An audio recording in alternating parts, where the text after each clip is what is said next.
大家好，今日我要介紹嘅主題攤位係熊貓保育區。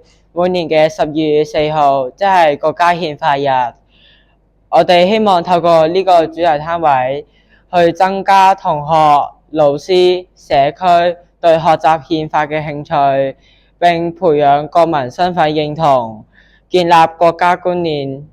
熊貓保育區設有3個遊戲，第一個遊戲係弓箭守衛。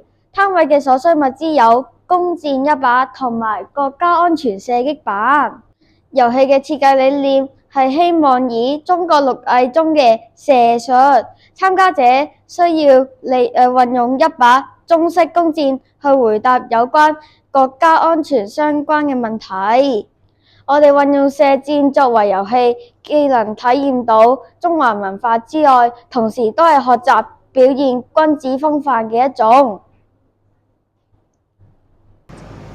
大家可以睇下呢度啲5個展板，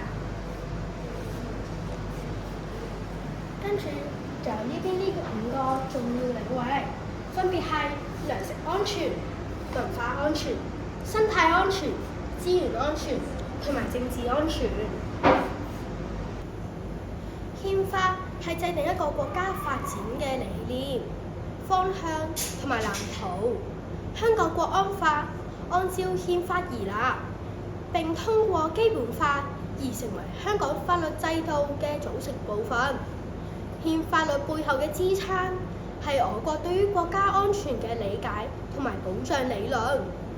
其實呢啲安全領域同我哋嘅生活係息息相關，例如資源安全關係到我哋嘅糧食同埋用電等等係咪穩定，文化安全保護咗多樣性同埋少數民族文化等等。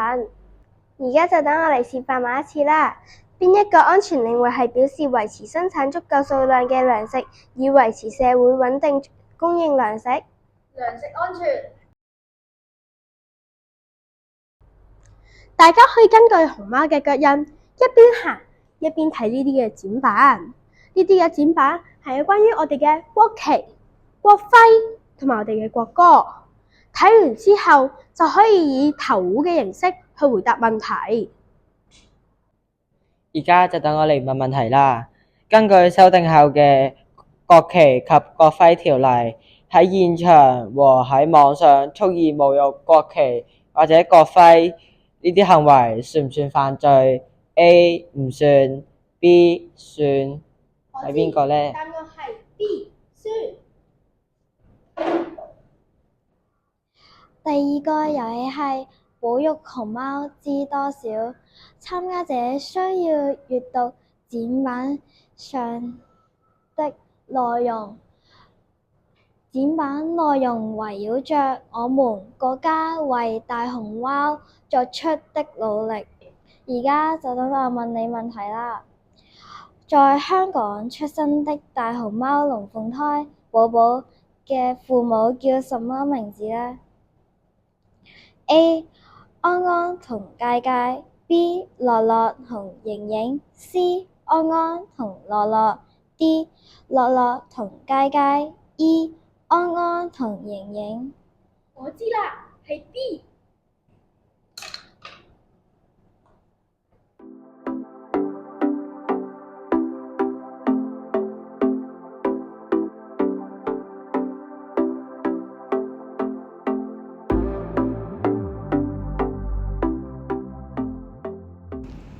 今日係國家憲法日，我哋嘅熊貓保育區攤位舉辦得好成功，有好多老師同埋同學嚟參加，令佢哋明白咗憲法同埋基本法嘅重要性。